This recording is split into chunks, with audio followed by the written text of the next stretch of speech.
interesting things about podcasting, I think. So stick around. We'll be right back.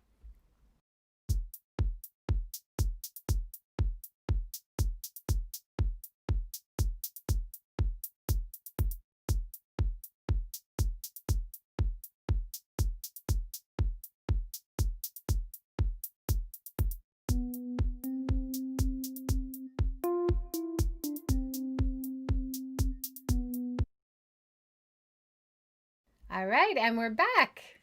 Hi, Ollie. Thanks for joining. Oh, my pleasure. So I had the pleasure of being on your podcast series, Japan by River Cruise, and that was lots of fun. Unfortunately, we couldn't have Bobby join us today. You'll have to represent for both of you today. That's all right. I put on my nicest shirt so I can be almost as good looking as he is.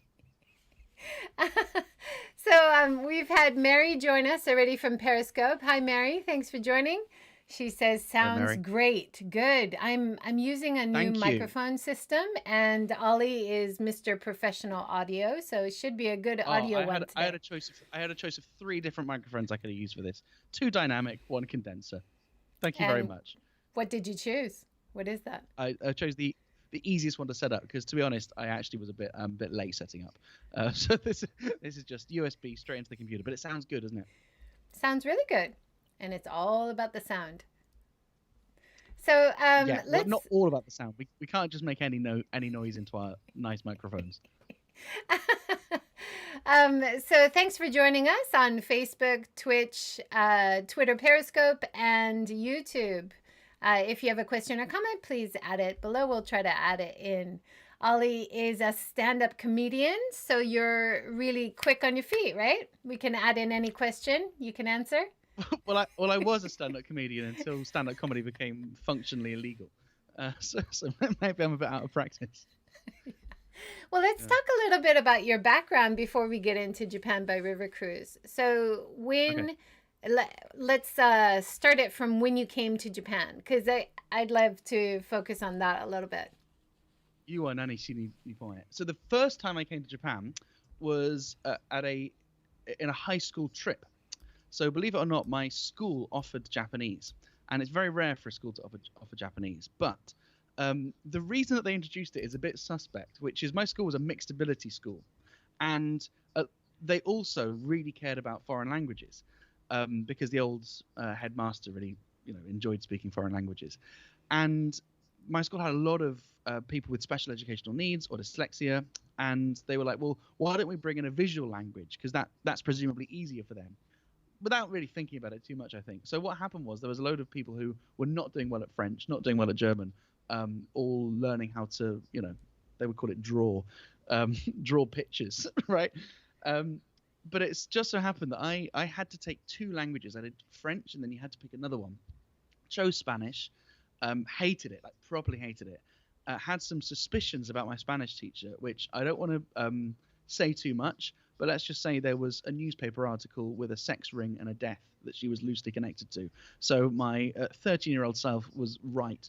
And I decided I don't want to do Spanish. I want to do a different language. So I was like, can I go do German? And they were like, German class is full. They were like, go do Japanese. I was like, oh, I didn't even know anything about Japan. I was like, okay, well, I'll do it for a year just so I can get out of doing Spanish. I ended up doing it for 4 years at school because I had a fantastic Japanese teacher who I'm still in touch with. And they organized an exchange to a school in Kobe. And she said, well, look, you're clearly like really good at this. Do you want to stay for a whole month? And I was like, yeah, all right, fine. So that was my first trip to Japan, and it really I had such a wonderful time. I really did.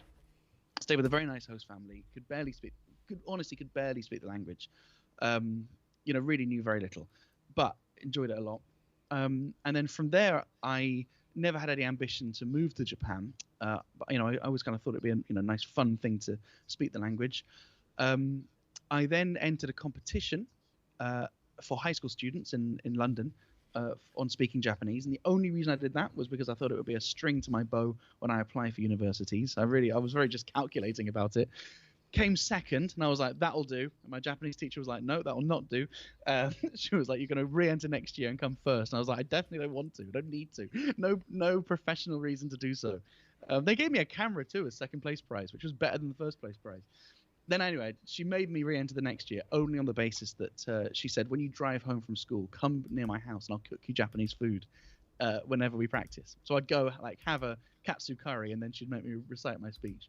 Anyway, entered that competition, then won that competition in the UK, which meant that I had went to go back to Japan again for a second time at the age of 18 after I finished high school to represent the UK in this international contest where I was just obviously the worst. Obviously, the Chinese students were just like streets ahead, and there was like a really nerdy Australian that like had studied Japanese for years. So I was just happy to be there, and I thought, well, that's enough. I've kind of had my Japan time. Went to university. Didn't do anything to do with Japan at all for 4 years. And then when I moved to France for my study abroad year, I just kind of thought, I kind of want to scratch that itch again. So I joined a Japanese language class in Paris. So studying Japanese in French, made a few friends there. And then that was enough to motivate me to decide to go to Japan for postgraduate study. That's the summary. Wow, that's quite a summary. And then even in France, you were studying Japanese. That's quite interesting. Yeah, because my French at the time was actually quite good, and so I really didn't like. I stopped going to the French classes because I was like, I just don't need to, because I was studying law at the time, but I was studying it in French, and I was just about getting by, and I wasn't very excited about the French language. But of course, I hadn't spoken Japanese for about 3 years because I was only doing it at high school. And I thought, well, this would be quite an interesting place to make friends. And it turns out it was. There was a mixed race French-Japanese girl called Amy, who I became friends with. There was another French girl called Leslie, who was super into some Japanese subcultures that she was the target of a documentary. There was a British guy who was a patent lawyer, but worked a lot in Japan. That really inspired me. So I'm very glad that I joined that class. And yeah, it just gave me enough motivation because I was quite, I think in that language school, I was in the most advanced class, right? And so on that basis, it kind of gave me a bit of a confidence boost, I suppose. And that's when I thought, well, when I finish my studies, my law studies, rather than go straight into legal practice, which is what I was planning, I was planning on joining a London law firm. I thought, well, I'll kind of continue the legal narrative, by going to Japan and doing something law related, but instead turned into a clown. Well, it's pretty interesting that you got your higher degree in Fukuoka in copyright law and you wrote your thesis in Japanese. Is that right? Yeah, I did. Yeah. Oh my gosh! So when to be specific, it was actually trademark law, not copyright law. But I mean, you'll be, at this stage, even I don't really know the difference. It's been a while. What was your undergrad in? You did your undergrad at Oxford in law? Undergrad was in law. Strictly speaking, the philosophy of law. So I did modules on that. And then in France, I studied EU law, so that was a complete waste of time. And then in Japan, I studied. So Japan was a really good program because it was set up as a bilingual program. So I was allowed to take master's courses which were taught in English from these very distinguished Japanese professors who were teaching these classes in English for fun, right? Obviously, they didn't, they're only doing this because it was a string to their academic bow. So they were happy to travel down from Tokyo once a week on the Shinkansen just to speak to, 4 plucky, foreign students. And then I also took kind of regular undergrad courses, the normal Japanese ones. And then I joined what in Japanese universities is called a zemi, which is like the zemi, the seminar, and that's where you're in a class of about 10, 15, and you kind of do a deep dive. And I specialized in intellectual property law, and I focused my research on the international registrability of foreign word marks. So it was curious to me, things like Uniqlo, for example, their logo in London is in katakana, if you're a halal meat supplier in Japan, your logo will likely be in Arabic lettering, right? And the system's just not really set up for that, right? The global commerce system is not really set up. The trademark system is not really set up for global commerce, right? The trademark law is predicated on this concept of territoriality of the market, and the market being restricted by the country that you've registered the mark. But of course, the truth is, the consumer of a trademark can be global now, right? And so there was a small lacuna that hadn't really been looked at very much, and I bravely went there and judged that Japan was wholly unequipped to deal with anything other than a Japanese consumer. And kind of my conclusion was the law looks at the concept of the consumer, but the consumer shouldn't be taken, in my view, in the totality of the population, but rather the people that interact with that actual product, which is a slightly more sophisticated and nuanced way of looking at the consumer. But Japanese judges aren't there yet. Japanese judges will have said things in judgments like, well, the average Japanese person can't read French, so it's not confusing to use a direct French translation. Whereas, maybe if the product was marketed to French people or French-speaking people, then it wouldn't be so. So, yeah, I mean, I found it interesting. I'm not one of these people that regrets doing their graduate study, but and then you ended up in comedy. You started a comedy club in Fukuoka. Let's talk about that a little bit. How did that start? Yeah, so that started because before I came to Japan for my for the MEX program, I had about 4 months free after I finished my law degree. So I actually went to Hong Kong, where I worked kind of as an intern, unpaid intern, as a judicial assistant. So you just kind of like you shadow a judge, and they say, "Oh, what does the law say about this?" And you go down to the library and get it wrong. But you kind of feel like you're being useful until you present your summary. And I also, to earn a bit of money then, because at that point I hadn't got any money from the Japanese government and I'd spent all my student money. I also worked as a teacher, teaching music, which I can't teach. But it's one of these situations where it's like, do you want to earn some money? Yeah. Can you teach music? Can now. And so in the evenings I had loads of free time because this school was this thing which I taught at was like a residential program, and so the kids were like sleeping in dorms basically next to me. So I was like, I've got to get out of the house for any reason I can. So I went and joined a lot of the open mics in Hong Kong, and I'd already done a little bit of comedy back in the UK, and I first watched stand-up comedy live when I was in Paris. So I was already a big fan, and I'd already done it once or twice, so I'd kind of scratched that itch. And then in Hong Kong, there was, at the time, this was 2014, it would have been, 2013, 2014. There was a big boom in English language comedy. This was before the Umbrella Movement, before China had started to, well, I'm not sure how to put it diplomatically, but you can fill in the blanks. So basically every single night there was English language stand-up comedy that was being lapped up by local audiences, real sense of, a little free speech haven.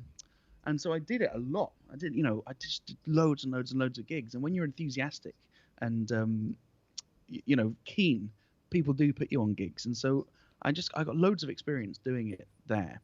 And then when I moved to Japan, I really missed it. And there was a stand-up comedy club in Tokyo. And there was a recently set up stand-up comedy club in Osaka. There was nothing in Kyushu at all. So I Googled, couldn't find anything. And I thought, well, maybe that's it then. Maybe I'll just give up on this hobby. But I thought, no, that's not me. So I set up a comedy club as a vehicle to satisfy my own craving to show off. And it went really well. Like Nick Saz, who's the editor of Fukuoka now, got behind it. And that's the kind of local expat magazine down there. And he put out a call for anyone that wants to try stand-up comedy. 5 people got in touch with me saying, I've never done it, but I want to try. And I was like, that's a start. And I spent about 2 weeks just helping them write their material. In some instances, I literally just wrote jokes for them. But enough that they stood on stage and told them for 5 minutes, and it was great. It was at a little venue called CC Cafe, which is now closed, on Oyafkodori. It held about 40 people in adherence to the fire regulations, and about 60 people with my level of ambition, and it was just great. And so that carried on as a monthly night for a good few years after, and now it's still going. So if anyone is in Kyushu or Fukuoka, there's an open mic night that's happening, I think, in 2 weeks' time.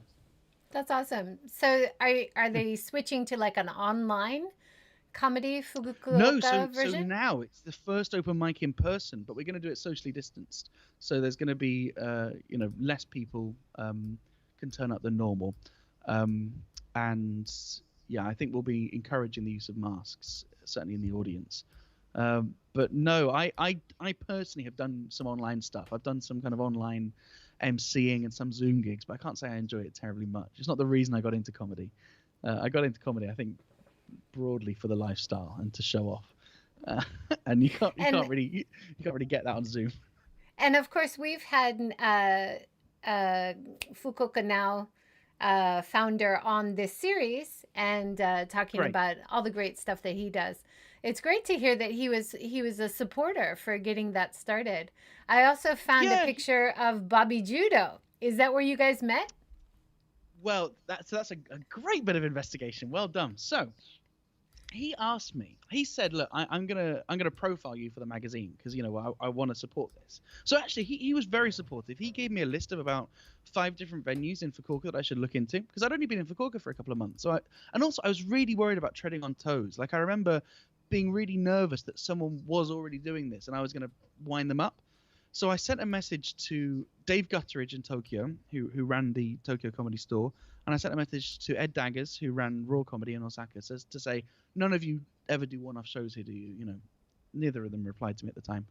Um, and yeah, so he took me around a load of venues in Tenjin and Hakata, or at least suggested some locations. In the end, I settled for CC Cafe because that was run by 2 upstarts. They'd only just opened their bar, and they were really going to get behind the idea. They even said, what do you need? And I was like, a little stage. They're like, okay, we can build one. Lighting, yeah, we'll fix it. So they really, put a lot of effort into the production, which I thought was important to kind of set the standard, to make people believe that this was worth paying for, even if the quality of the material was frankly piss poor in most instances. But yeah, he was extremely helpful. How did I get in touch with Bobby? Well, he asked at the time, do you have any plans to do stand-up comedy in Japanese? And I was like, no, don't know enough about the culture. I'm not good enough at Japanese, and also don't really care. Right? It's like, I should leave Japanese comedy to Japanese people or people that really care about it. I know that I can do my thing, and that's currently not being offered. And like one of the important like parts of business is you kind of like you offer your product, right? But eventually there was kind of a lot more calls to do a Japanese show because a lot of Japanese people were coming to the shows and not really understanding it, but enjoying the atmosphere. They were like, would often get, I didn't understand a thing, but Fuinki ga yokatta. It's like it was a good atmosphere. And so I said to Nick, can you put me in touch with Bobby? Because he showed me Bobby's profile as an example of this is the kind of profiles we do. And I looked at Bobby's YouTube, and at that time Bobby was taking YouTube very seriously, and it was really funny. Like his videos, I really enjoyed them. Even the ones in Japanese, I thought there's a real sense of kind of Western humor in his Japanese videos, which I can see he's trying to push through. And sometimes he would say one thing in Japanese and then subtitle it different in English. And I thought, oh, he's aware of how these things work at different levels. So I said to Nick, can you introduce me? Nick did, and then I called Bobby on Facebook kind of that day. And we had a really long chat. And Bobby was like, yeah, I mean, I've never done stand-up, but I'm vaguely interested. Let me know more. Then we decided to go for a coffee the next week. And it was one of those great moments where you just know that you click, because we ended the coffee and then we were there in that coffee shop for 2 hours. Then we moved to a different coffee shop for another 2 or 3 hours. And we just kind of ended up spending the whole day together. Him talking me through everything he knows about Japanese sense of humor, and me talking him through everything I knew about stand-up comedy. And it was a real good senpai kohai relationship for each of our respective domains. And so yeah, Bobby headlined our first Japanese language stand-up comedy show. Did fine. I can't like, I'm not going to lie and say that he was the most accomplished comedian in the world. But through that, we got in touch with other kind of Japanese stand-up comedians such as KyuDai, who now goes by Kilara Sen. At the time, she was, being really ambitious to perform comedy in Japanese and English. Zenjiro, who's an old Yoshimoto veteran, very funny. We're just very funny. And a few others. And so we tried to learn from Japanese comics that had tried to enter the stand-up world, because we thought we don't just want to do Japanese comedy, right? We don't want to be foreigners doing Japanese comedy. We want to do stand-up comedy in Japanese, which is quite hard. That is hard. It's such a different thing. Like I've been to comedy films with my very bilingual kids, and we'll be watching a dubbed film in Japanese, but we're the only ones laughing at the humor. So the whole concept of cultural differences, Japan and other countries in terms of humor, that's a hard bridge to cross, right?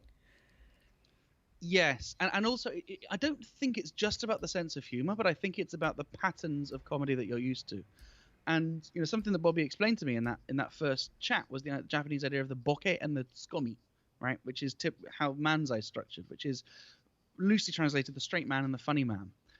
But the difference is in stand-up comedy, what you're really doing as a comedian is you're creating a premise which has some kind of hidden assumptions. Then in the punchline, you're breaking those assumptions, right?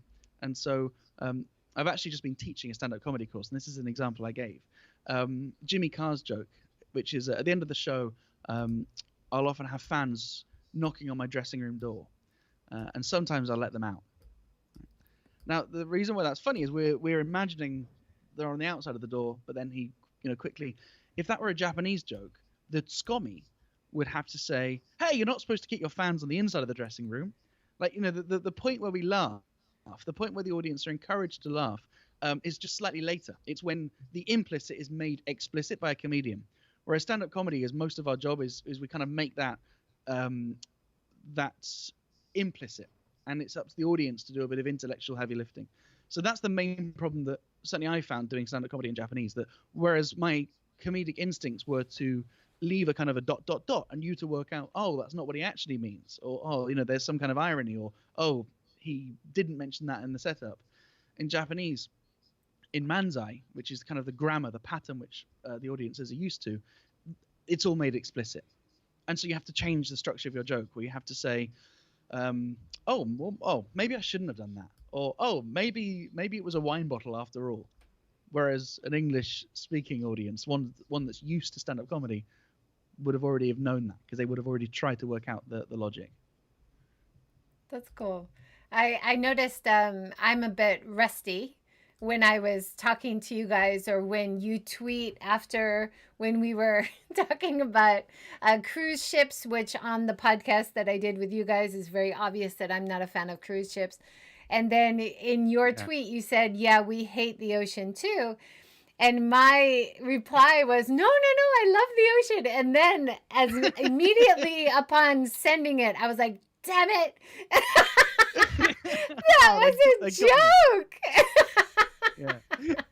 But that's exactly it, right? That anyone that reads that knows the context is, well, we're just being playful, right?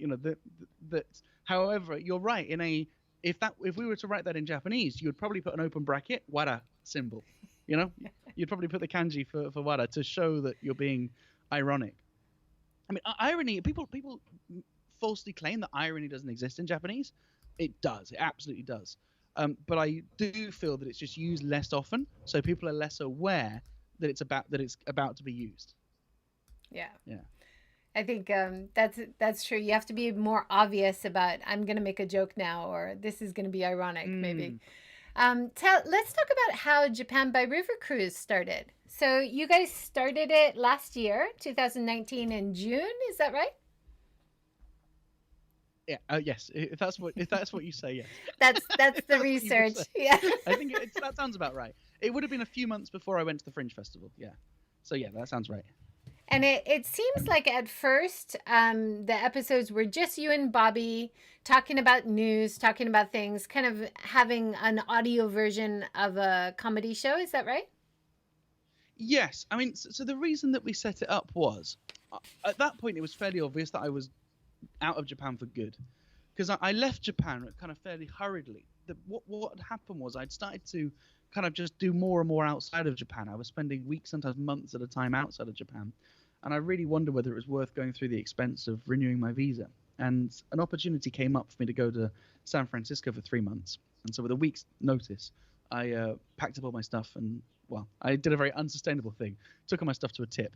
And I gave as much of it away as I could, and left the country.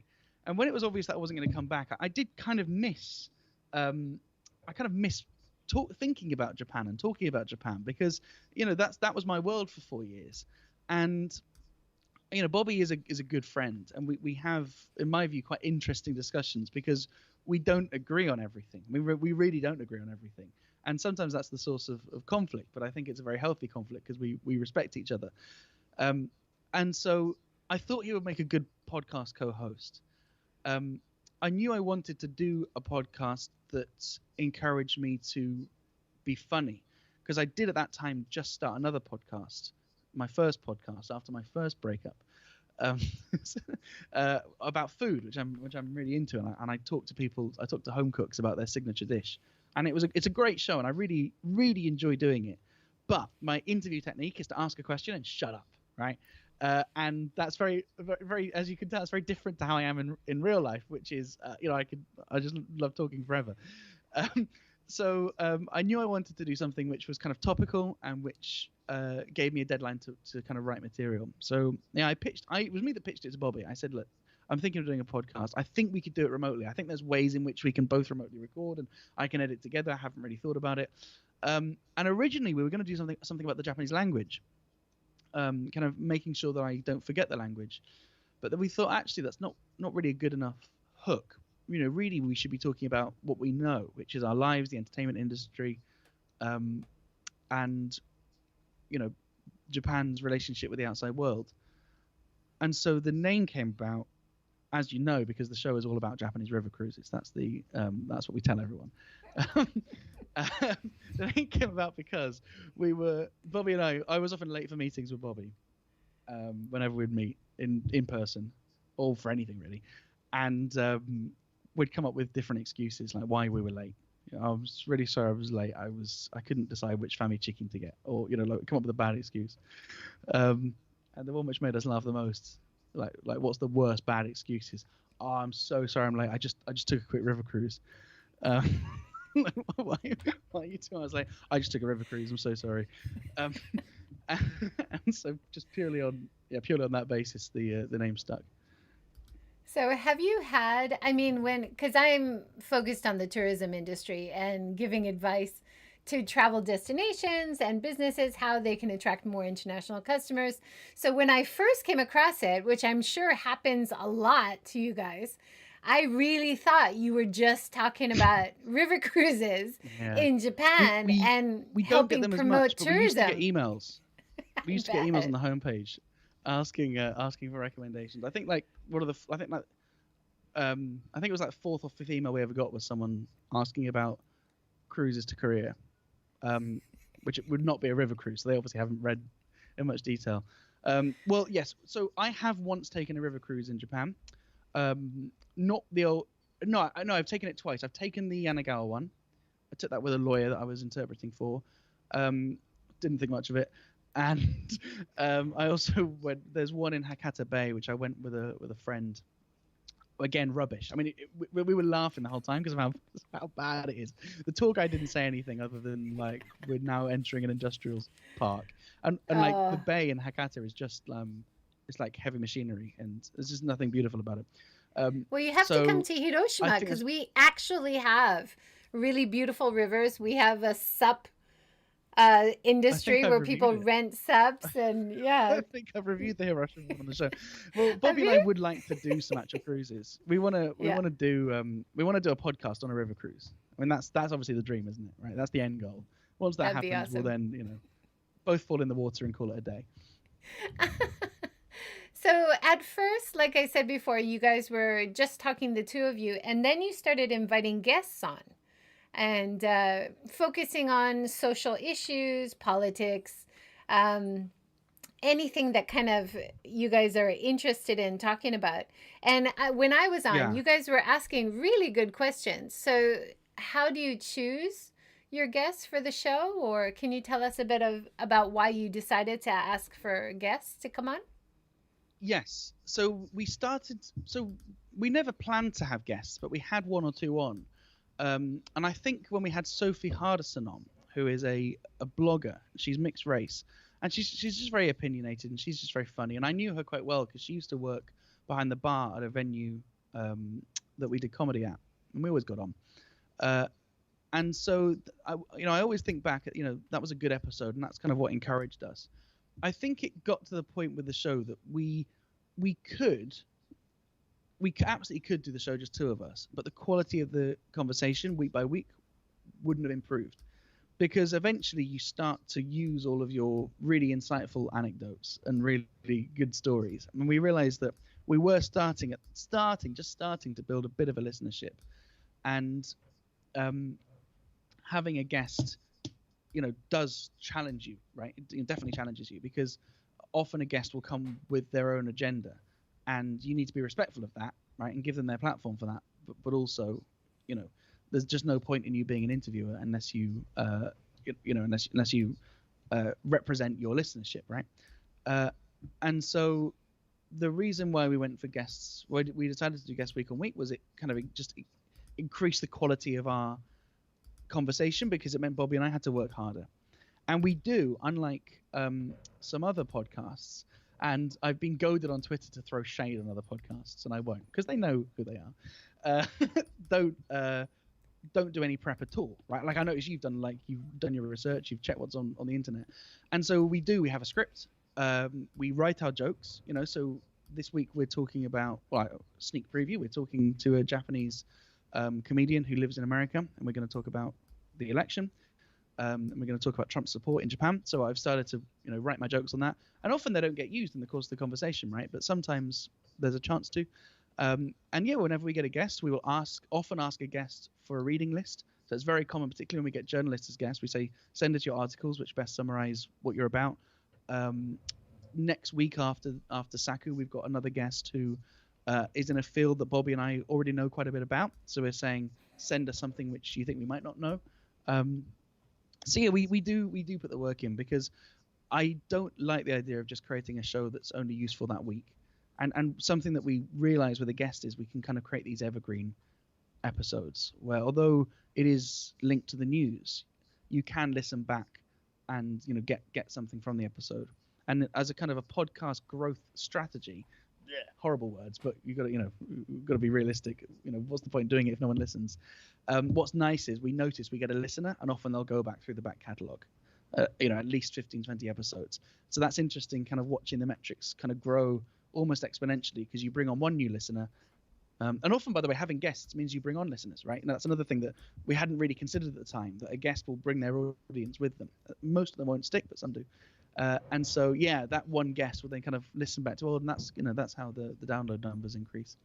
So it's huge. It's loads of work. And I'm not sure how much longer we can continue doing it without some outside help.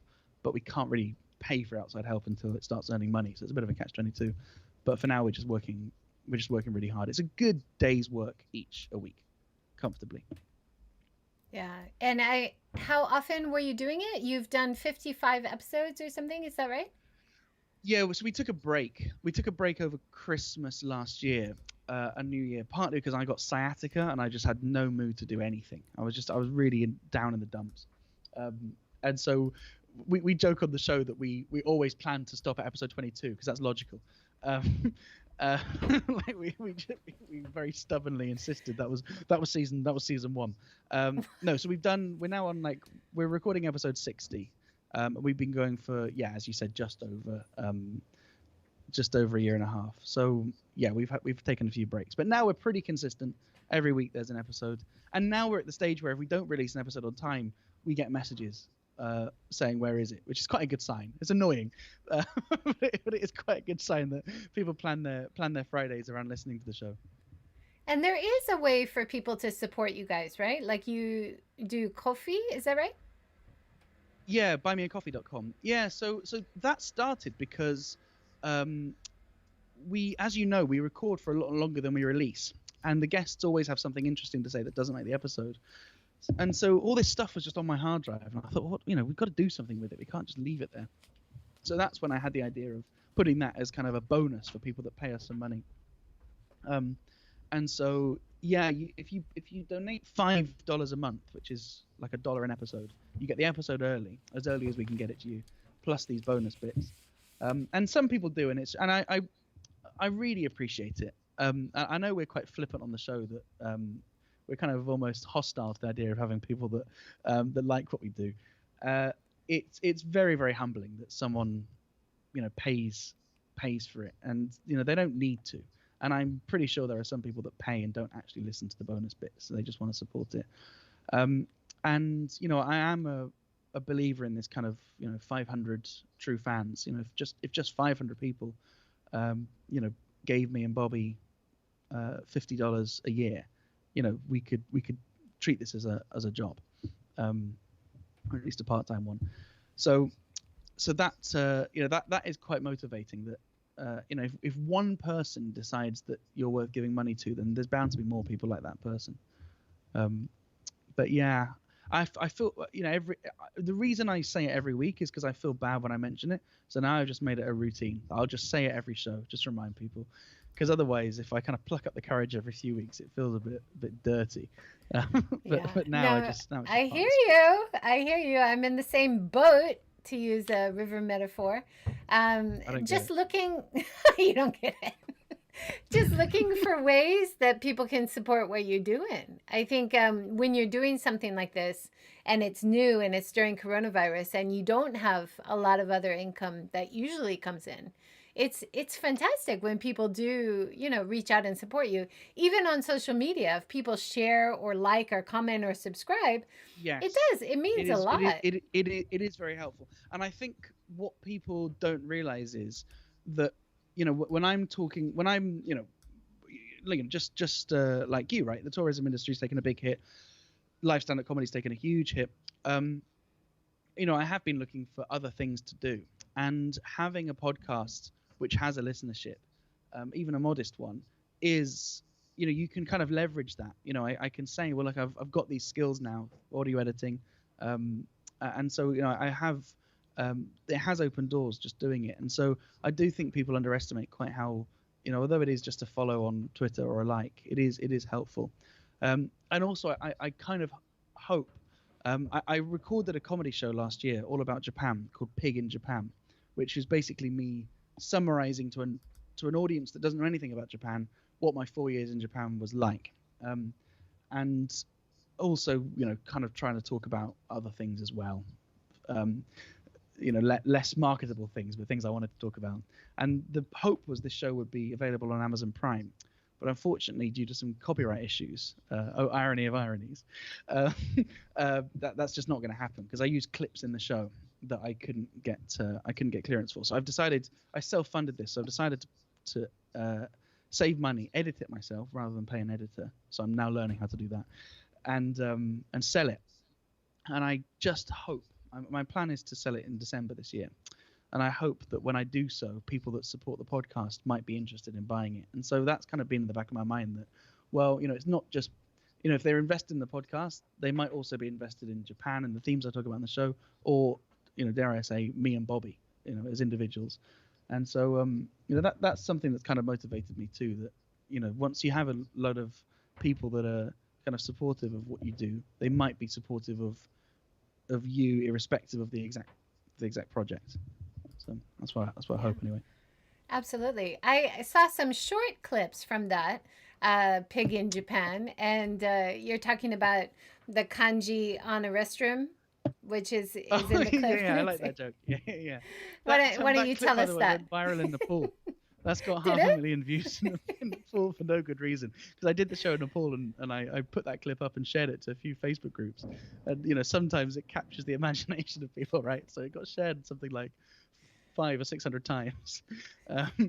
Yeah. And that joke is, that joke is it's quite early on in the show, and it's just a way of kind of explaining to people that have never been to Japan just how wildly different it is. And that's something I really struggle with, because I wanted to make the show authentic. I didn't just want to do Japan's crazy and it's really bad being a foreigner in Japan, we're discriminated against, and no one needs that show. But what but what I did want to do was kind of articulate quite how mad it is, the expatriate life in Japan. And actually, interestingly, not just Japan, I toured this show. So I did it in Singapore, never did it in Hong Kong because it got cancelled a few times. Did it in Malaysia, done it in about a dozen different countries. And interestingly, the Southeast Asian countries I've done it in, I will get expats coming up and going, when this is released, tell me, because I want to send this back home, because you've articulated quite what it's like. It's really hard to explain.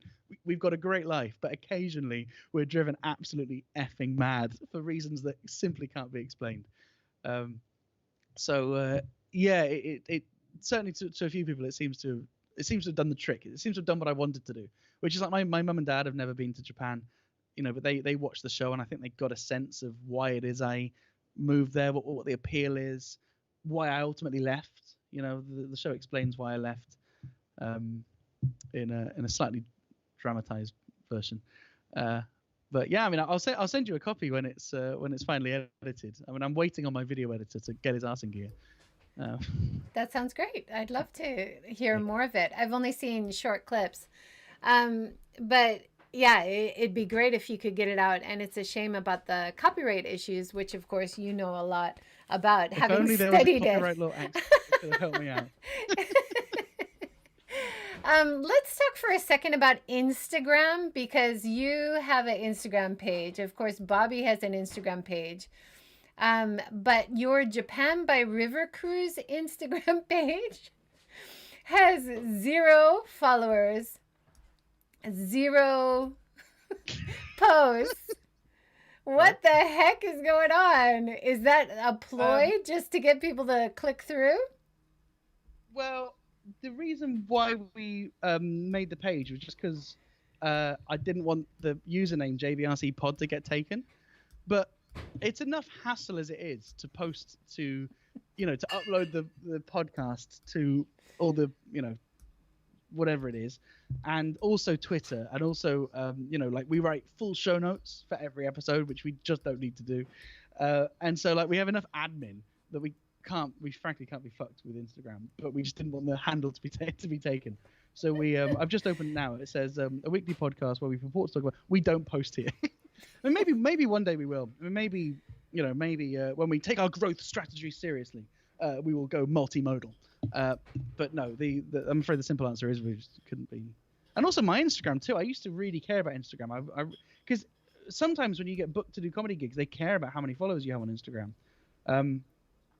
And so I really kind of put effort into growing it, but I kind of stopped over the pandemic. I don't think it's a bad thing. I was kind of impressed with the strategy of just having 000 and just having a link to where you want them to go. Please don't follow it. Please no one follow it. Then it just looks like we're bad rather than well, because it's private. You can approve people or not, so you could keep it 0 forever. Maybe when I look into it, maybe there's like 1,000 people that have applied. maybe Instagram. I mean, the reason why, I mean, to talk kind of seriously about like our plan for finding an audience, I do think it's like with social media there's a compounding effect, right? That having one follower on the platform means that they're a node to potentially more followers, and I think it makes sense to concentrate your efforts on one platform to begin with. And on Twitter, we've only got like 500 or 600 followers, and I'm sure there are more than 500 or 600 people that would potentially be interested in our show. And so I think until such time as we've kind of exhausted the strategies for finding the low-hanging fruit on Twitter, then I don't think it makes sense for us to expend energy elsewhere. On the other hand, we have this week set up an email mailing list because we realize that a lot of people aren't on Twitter. Everyone has email. And also, email is like platform agnostic. We're not at the mercy of some tech giant. And we get a lot of people coming to our website. Well, I don't know where they come from, but we get thousands of people coming to the website. And so I thought, well, at the very least, if we can just email them the show every month, that's a way of guaranteeing that if they're interested, there's a half a chance they'll listen. So yeah, we think about it, but we're lazy. No, you're not lazy at all. You guys are working real hard to get your episodes out and everything. Any chance of putting it together into a book or compiling it into longer episodes? I mean, tell it for people who haven't heard it yet. Tell me about your format, because you have ads in there. You have your jingle, really annoying jingle in the middle or in the beginning that you just cannot not listen to. I don't have an annoying jingle yet. You have to give me some advice about that. I mean, I mean, I've got to be careful what I say, right? Because the show is about Japanese river cruises, and so all of the segments are about various insights into the Japanese river cruise industry, news, reviews, and insiders gossip. But yeah, we do have a structure. So we have the advert at the beginning, which this week's advert was for an app. An app very kindly sponsored us, and the app is for people who find bad English in Japan. So you can take a picture of the bad English, geotag it, give your preferred translation, and then push a button which said, "Why did no one bother to ask a native speaker?" And the app will give a push notification explaining that no one cares. So those are the kind of adverts which which we have. Yeah, and then we try and give the guest kind of a chance to speak. It's a nice way of putting it. And yeah, then we do a deep dive. But yeah, the jingles, the theme tune, the da da da da da da da da da da. I don't think that's that annoying. I like it. Every week I listen to the whole thing. The annoying jingle is the soap talk jingle, which is just awful. And now we don't want to change it because we're stubborn. But I think it's important to have stuff like this because I think the podcast that I listen to, particularly I think of Adam Buxton. I'm not sure if you've heard of Adam Buxton, but he's a great podcaster. He's one of the original podcasters, and he writes his own jingles, and they're just fantastic, and they're as much part of the show as as his other content. And so I do think it's worth thinking about that level of production, and that comes from my stand-up. That I produce. I'd say about half of my shows I'll be producing myself, or maybe co-producing, having some role in the production. And I do think it's important to think about this as like a night out and a performance, and it matters what the lighting looks like and how good the quality of the sound is and what my intro music is and how crisp the projector is, because all of these do add up, and people people don't remember the jokes, right? People just remember how they felt that night, and I think a lot of things go into how you feel that night more than just your performance, even down to like the prices of the drinks and how easy it was to find a car parking space. And so likewise with the podcast, as interesting as we are very interesting boys, we need to have a certain level of sound quality so people don't tune out just because it's annoying or hard to hear. And I think kind of having a top and tail of the show where people can feel, oh right, it's Japan by River Cruise time, and okay, it's ended. I do think it's helpful. I think it's helpful. I think so too. I agree. It's part of your branding, and it helps you stand out from other podcasts. There's so many podcasts now. But yes, but I see this as a good thing. I mean, a lot of people, when you say you've got a podcast, particularly when you say you've got two, people do worry about you. But my kind of optimistic take on this is the industry is only just starting. I mean, we are only 10, 15 years into podcasting as a medium. And the battle for podcasts, in my view, is still in America, only America, North America, 80% of people don't listen to podcasts, right? In the rest of the world, that figure's like 95% plus. So that's where the growth is going to come. It just doesn't matter that there are more podcasts, right? In many ways, I see it as a good thing because, a rising tide helps all riverboats. And so the thing that we're competing against is like music or talk radio or silence, and there's way more silence in the day that can be taken over by podcasts. So I'm very optimistic about the medium, and I would honestly encourage anyone that's thinking about doing it to do it, partly because you'll realize how hard it is and be impressed by what we're doing, but also I appreciate how think what you're doing is. especially during COVID. And I think you guys started last year. I just started podcasting this year. But having something that people can listen to, get new ideas about, maybe laugh a little bit, and go on with their day. Maybe listen while they go on a walk or a cycle or drive. I think podcasting, everybody's saying audio is the way of the future, right? Yes. What I quite like about podcasting compared to YouTube, and why we probably won't do a video version of Japan by River Cruise, is that there's a kind of intimacy, I think, that you can build your own worlds when you're listening to a podcast, and I think you're right. The advantage of a podcast for me is I think a lot of our listeners are quite smart people, Like they already know what we're talking about. That, a lot of our discussions will be something that they've discussed before, but what we offer is a chance to find a new way of articulating what they might already think, or what they might suspect they already think. And particularly when we get interesting guests, it's just a way of them it's a way of our listeners kind of consolidating what they already suspect is true. And I think that's probably the advantage of the show. I do think we're funny. I mean, I really do think that on occasion there are times when you laugh out loud. But if you want to have a good belly laugh, I think you should go elsewhere, right? But really, I think we're only funny to keep sometimes like quite serious issues, about scandals in the river cruise industry, lighthearted. No, it's good. I think it's great what you guys are doing.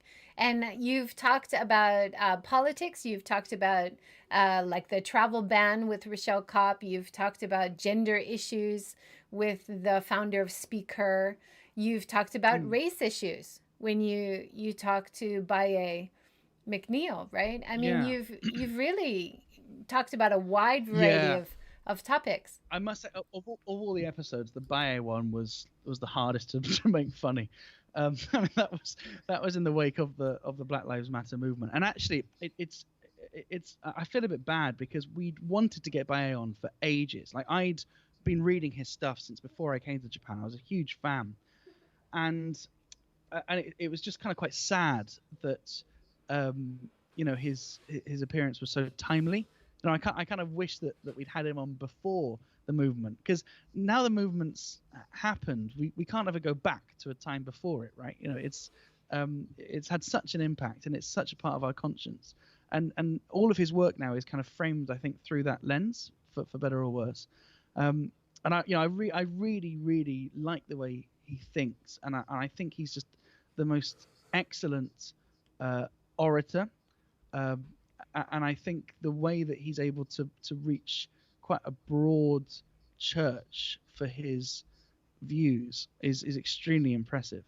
And so that episode, we thought the right thing to do was to not change our approach, right? We kind of made the judgment that we should continue to do the show that we plan to do, which is to bring an interesting guest on and let them share what they want to share, and nothing should be immune from laughter, right? And actually, my black friends that have spoken to me about this, they talk about how still some of the biggest belly laughs come after going protesting, or there's still laughter available in when you're reflecting on something so sad.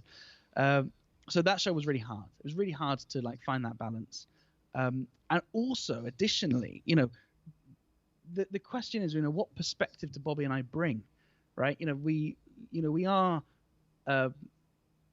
two white guys, which are to some parts of the movement the enemy, and it's my view is, right, that we do have something important to say, because there are people who are listening to this who are like us, who might benefit from us processing what's going on kind of on their behalf. So that's my view, that I don't think excluding us from a discussion is helpful. On the other hand, in terms of content for the discussion, we have basically nothing to offer, even by analogy, right? And so that was a really difficult balance to strike, and I'm not sure we got it perfect in that episode, if I'm being honest. I really enjoyed that episode, and I think what you just described is the danger of talking only to people like you, and the danger of, what is it called, the closed room? I'm blanking on the term right now, but you know what I mean, right? So if that's the thing, right? I mean, and if we have an audience, right, how likely is that audience going to tune in and listen to a round table of only black people or only people of color? I mean, it's possible, but we know they're definitely listening to our show, so let's use that platform. That was our view. Yeah, and then when you invite women who are running NPOs, nonprofits in Japan, or women who are trying to start something new about gender equality, to white men giving women a voice, that's also very valuable. Well, I mean, Thank you.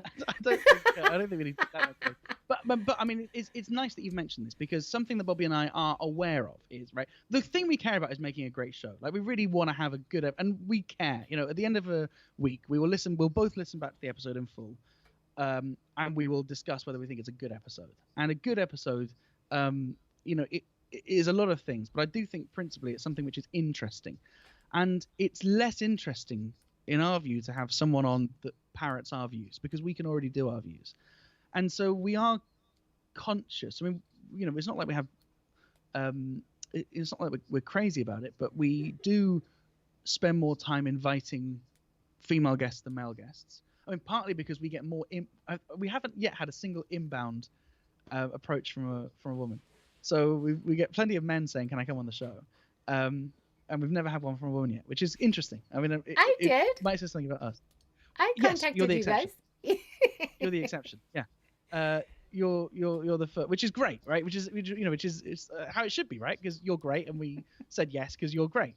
But so we do a lot of kind of outreach, and I think we also need to make sure that, like, the guest knows what they're letting themselves in for, because if you don't know what we're like, it probably isn't very pleasant. It's very pleasant. Well, it's the same when I do outreach and try to get new guests. You have to get them to listen or watch one of the episodes before they come on, because you have your own style, right?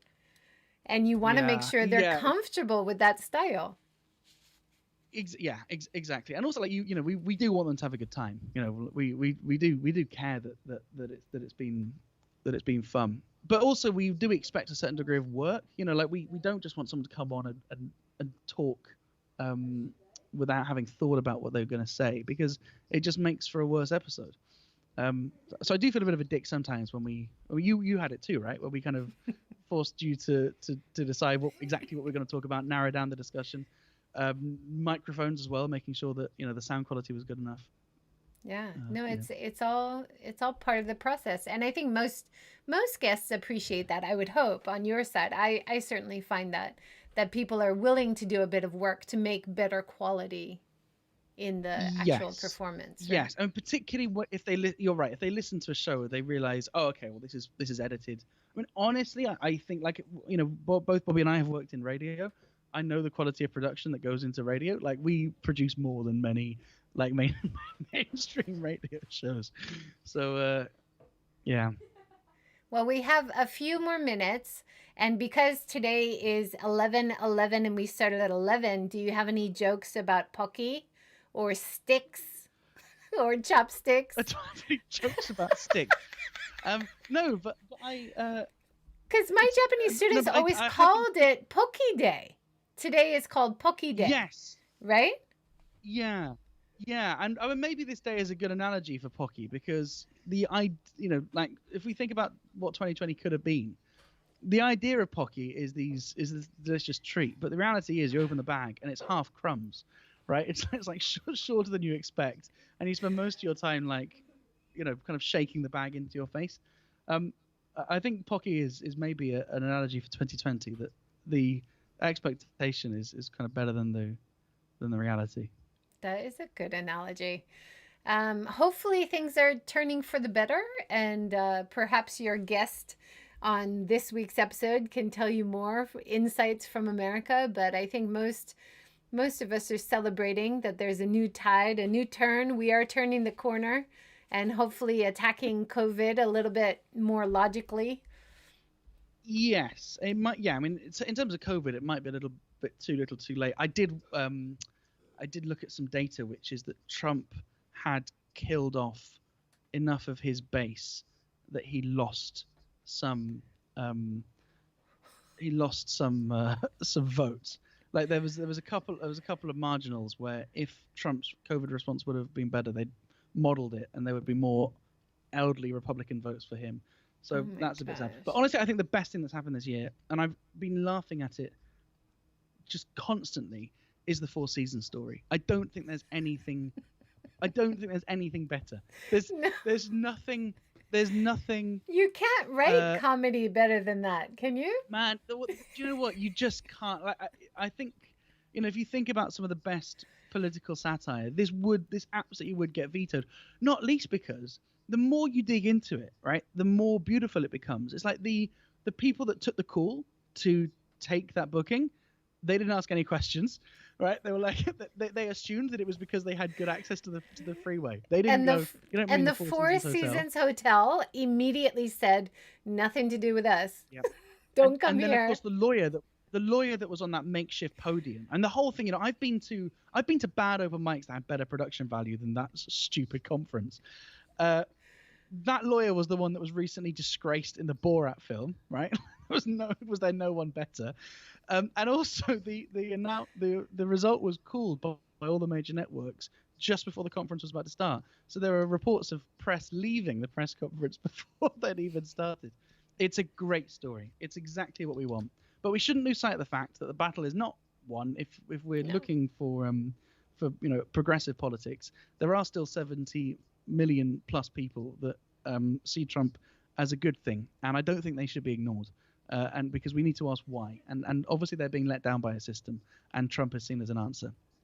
And whether Trump is their answer or not is not for us to say. But what we can acknowledge is no one votes for a divisive figure like Trump, unless you're not happy with your lot.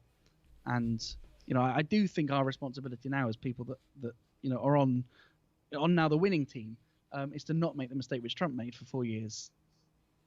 Well, also transparency and not to lie to people is very important. Oh no, you're frozen, Ollie. Ollie, right at the.